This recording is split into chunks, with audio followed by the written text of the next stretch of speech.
तो स्वागत है आपका विनर्स एकेडमी प्रयागराज में। मैं समीर शुक्ला और आज हम लोग लास्ट स्प्रिंग के लॉन्ग आंसर की बात करेंगे।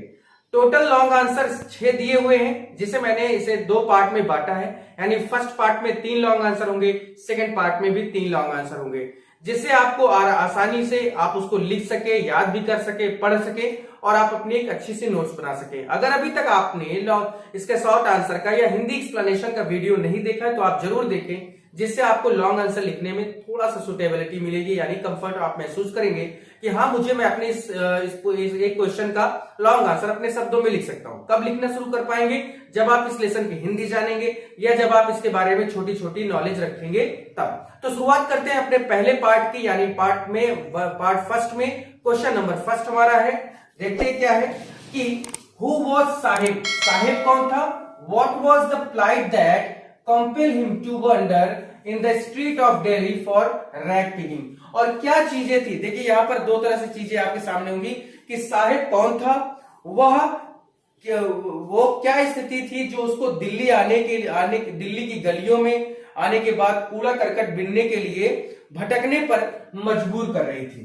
तो वो क्या कंडीशन थी कि वो दिल्ली आया और उसे कूड़ा करकट बीनना पड़ा, या उसके लिए क्या बाध्यता थी कि उसे ये काम करना पड़ा? तो देखिए इसका आंसर क्या है। बहुत देखिए 150 वर्ड का है, 150 वर्ड आपके लिख रहे हैं, तो आपको इसमें ज्यादा परेशान नहीं होना है कि 5 लाइन में आ गया, 10 लाइन में आ गया। जितना पूछा जाएगा क्वेश्चन का उतना ही आंसर आप देंगे, तो कोई भी इस दुनिया का कोई भी एग्जामिनर आपका नंबर नहीं काट सकता, ये मेरी गारंटी है। तो चलिए शुरुआत करते हैं कि Saheb was the rag picker. Saheb क्या था? एक कूड़ा करकट बीनने वाला लड़का था। Who left Dhaka and came to big city Seemapuri in search of money. जो ढाका यानी बांग्लादेश की जो राजधानी है उसको छोड़कर 1971 में वो लोग या इसका परिवार came to big city Seemapuri जो दिल्ली में है, वहां ये लोग आगे ढाका से किस लिए आए? सर्च ऑफ मनी, पैसे की तलाश में, खाने की तलाश में, अपने जीवन गुजारने की तलाश में ये ढाका को छोड़कर दिल्ली चले आए। His house was ruined in the storm and his house was not distant memory. उसका जो घर था ढाका में वो तूफान में बर्बाद हो गया। तूफान इन द सेंस की वार जब चल रहा था तो बहुत सारे लोग इधर से उधर हुए, तो उसका एक तरह से तूफान ही उसके लिए है कि तूफान आया और उसका घर पूरी तरह से बर्बाद कर दिया। यहां तक कि उसका घर उसे याद तक नहीं है, डिस्टेंट मेमोरी हो गई है। Sahib was very poor boy, Sahib बहुत गरीब लड़का था। So he left Dhaka now become a rag picker. और इसी वजह से वो इतना गरीब था उसका पूरा परिवार, वो खुद, कि वो लोगों ने ढाका छोड़ा और वो सीधे सीधे रैग पिकर बन गया, यानी कूड़ा करकट बीनने या उठाने वाला एक लड़का बन गया। And wonder in search of money and meals, और पैसे और भोजन की तलाश में in the streets of Delhi, Delhi की गलियों में घूमने लगे या भटकने लगे।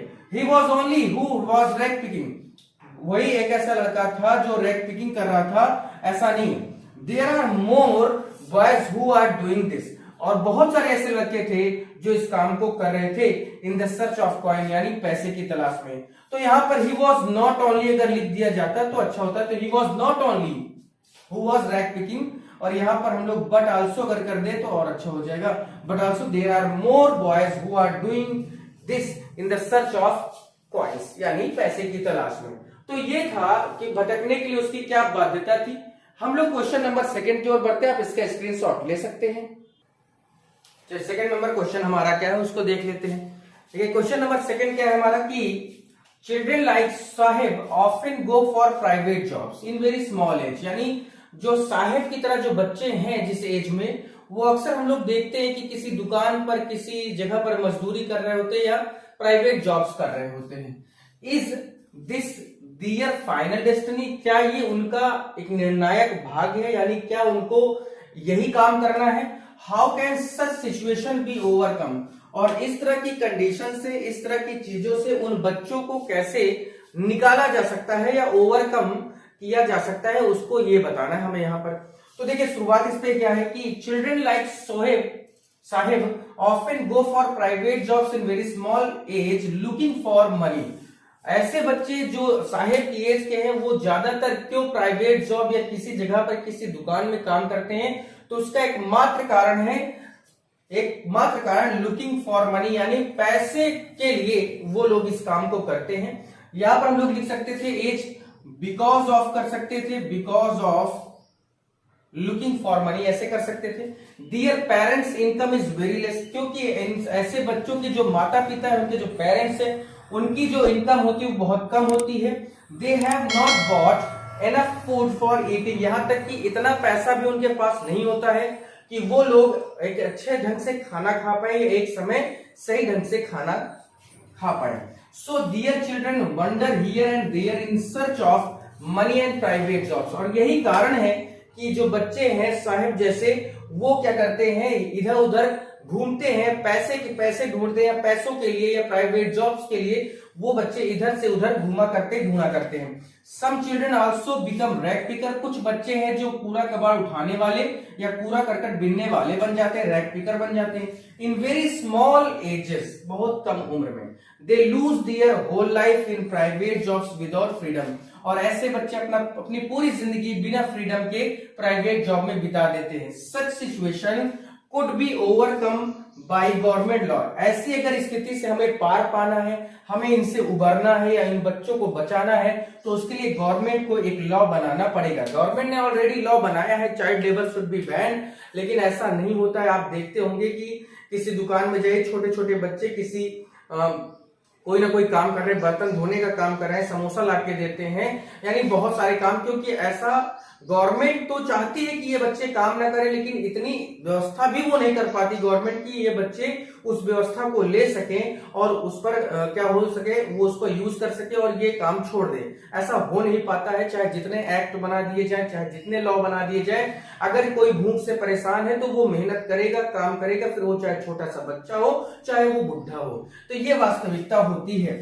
This age is only for education for them, ये जो एज है वो केवल उनकी शिक्षा के लिए है। We should give them proper food, clothes and education free, और हमें यानी हम सबको, जो भी इस देश के अमीर लोग हैं, राजनेता है, अभिनेता है, उन्हें क्या करना चाहिए कि अच्छा खाना उनके लिए व्यवस्था करें, कपड़े और एजुकेशन उनके लिए फ्री होनी चाहिए, जिससे वो पढ़ लिख सके और चाइल्ड लेबर जैसी चीजों से बच सके। लेकिन ऐसा नहीं होता है। आपने देखा होगा, आप किसी बच्चे जो दुकान पर काम कर रहा है उसको आप मना करके देखें कि तुम ये काम मत करो, तुम पढ़ने जाओ, तो उसकी स्थिति को सुनकर आप कहेंगे कि नहीं भाई तुम काम ही कर लो। आपके पास भी इतना नहीं कि आप उसको दे सके ना। सो दैट्स व्हाई हम इस पे केवल नजर फेर सकते हैं, और ये कागज पे कानून बनाया गया है। इसके अलावा इसका पूरी तरह से ये रोड मैप इसका कुछ देखेंगे तो कुछ मतलब नहीं निकलने वाला। तो ये था आपका second question number. Third question की ओर बढ़ते हैं, लेकिन आप इसकी स्क्रीनशॉट ले लीजिए।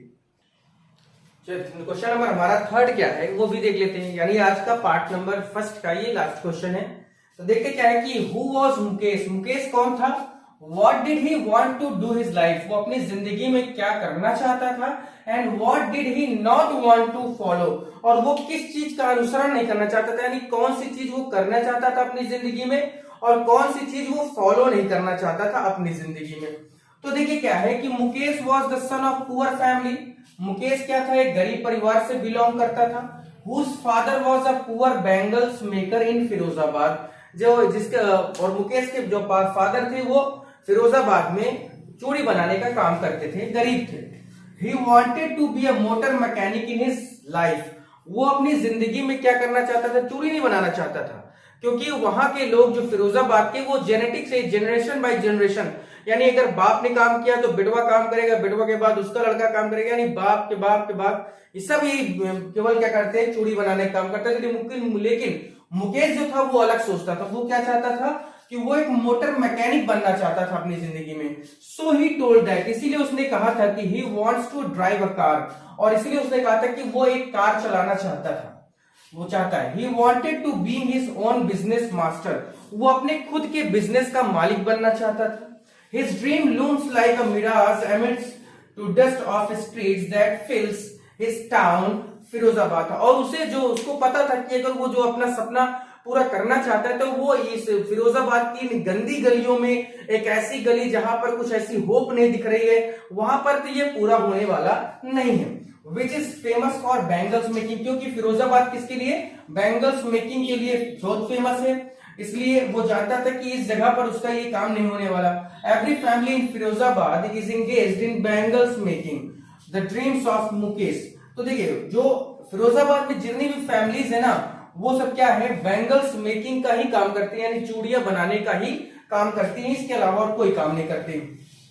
लेकिन the dreams of Mukesh was different from his parents business as bangles making, क्योंकि मुकेश के जो फैमिली बिजनेस था वो बैंगल्स मेकिंग का था, इसलिए वो जानता था वो और इससे फॉलो नहीं करना चाहता था कि वो भी बैंगल्स मेकिंग का ही काम करे, वो कुछ अलग करना चाहता था। He did not want to follow his family business, वो अपने फैमिली के बिजनेस को नहीं फॉलो करना चाहता था। Mukesh did not want to accept his life of misery as his parents had done, और मुकेश ऐसा जीवन नहीं जीना चाहता था, मुकेश इतना दयनीय जीवन नहीं जीना चाहता था जैसे कि उसके माता पिता ने जिया है। खैर, ये चीजें थी आपके क्वेश्चन नंबर 3 तक पार्ट 1। आप अपने दोस्तों को इसको जरूर शेयर करें और उन्हें बताएं, क्योंकि इस बार पेपर होने से रहा लेकिन अगले साल पेपर होगा ये तो श्योर है, इसलिए प्लीज दोस्तों को शेयर कर दो। पार्ट 1 है, कल पार्ट 2 लेके आऊंगा, और बाकी इसमें बहुत आसान शब्दों का यूज किया है मैंने, बहुत इजी लैंग्वेज में बताया है, और अगर आप स्टोरी पढ़ लेते तो आप खुद से भी इस चीज को लिख सकते हैं या समझ सकते हैं। फिर भाई आज के लिए इतना ही, और कोई दिक्कत हो तो मैसेज कॉल कर लिया करो। फिर आज के लिए थैंक यू।